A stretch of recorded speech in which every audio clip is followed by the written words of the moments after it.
ඔයත් කැමතිද මේ වගේ ලස්සන chart එකක් දාගන්න? ඒක ඇත්තටම අපි හිතනවටත් වඩා ලේසි මං කියලා දෙන්නම්. මුලින්ම අපේ data එක හදාගෙන ඉමු. අපේ male percentage එක තියෙනවා. එතකොට female percentage එක ගන්න මම equal එකක් දාලා 1 මේ male percentage එක select කරලා enter කරන්නම්. එතකොට අපේ female percentage එක අපිට ගන්න පුළුවන්. ඒ වගේම male female දෙන්නටම මම 100% කියලා පල්ලෙහා දාගන්න. හේතුව ඇවිල්ලා තව පොඩ්ඩකින් මම පැහැදිලි කරන්නම්. දැන් අපි column chart එකක් දාගමු. data එක highlight කළා. insert ගිහිල්ලා column chart එකේ clustered column කියන එක select කරගමු. chart එක පේන විදිහට තියාගන්න.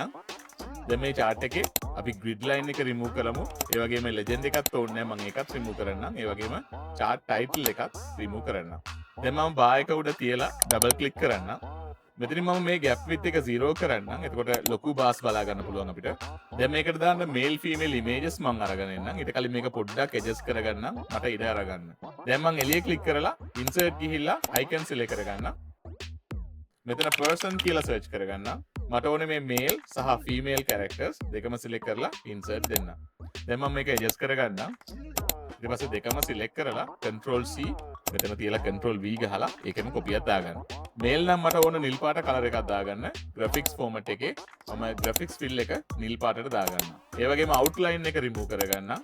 female නම් මං ගිහිල්ලා ඒකට green color එකක් choose කරගන්නම්. ඒ වගේම outline එක remove කරගන්න. ඒ වගේම මේ full male එකට මං ගිහිල්ලා graphic fill එක no fill දාන්නම්. ඒ වගේම outline එකක් දාගන්න blue color එකට. female එකේ graphic fill එක remove කරලා මම outline එක green color එකකින් දාගන්න.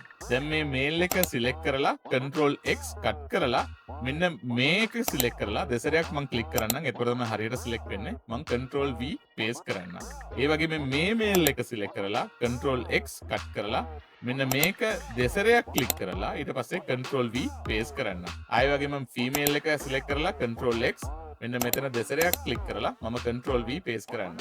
ඒ වගේම මේකත් select කරලා control X මෙතන දෙසරයක් click කළා control V paste කළා. දැන් මෙතන තියෙන ප්‍රශ්නයක් තමයි මේ image එක shrink වෙනවා නැත්නම් එදෙනවා. ඒක අපි දැන් මෙතන ගිහිල්ලා image එක දෙසරයක් click කරන්න. එතකොට මේ image එක විතරයි select වෙන්නේ. දැන් මම double click කරන්නම්. මෙතන fill color එකට ගිහිල්ලා පොඩ්ඩක් පල්ලෙහාට අරගෙන යන්න. ඔයාලට බලා ගන්න පුළුවන් stack and scale with කියන එක. ඒක select කරලා close කරන්න. ඒ වගේම මේකත් select කරලා දෙසරයක් double click කරලා fill එකට ගිහිල්ලා පල්ලෙහාට ගිහිල්ලා stack and scale with කියන එක select කරලා close කරන්න. දැන් අපිට කරන්න තියෙන්නේ මෙන්න මේ image එකට උඩින් දාන එක. ඕනම image එකක click කරලා ආයෙ double click කරන්න. එතකොට මේ series overlap කියන එක එනවා. මෙන්න මේක click කරලා 100% කරන්න.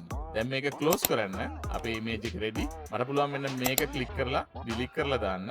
දැන් මේක ලස්සනට මෙන්න මෙහෙම adjust කරගන්න. දැන් අපේ percentages change වෙනකොට මෙන්න මේ images ලස්සනට මෙන්න මෙහෙම fill වෙනවා.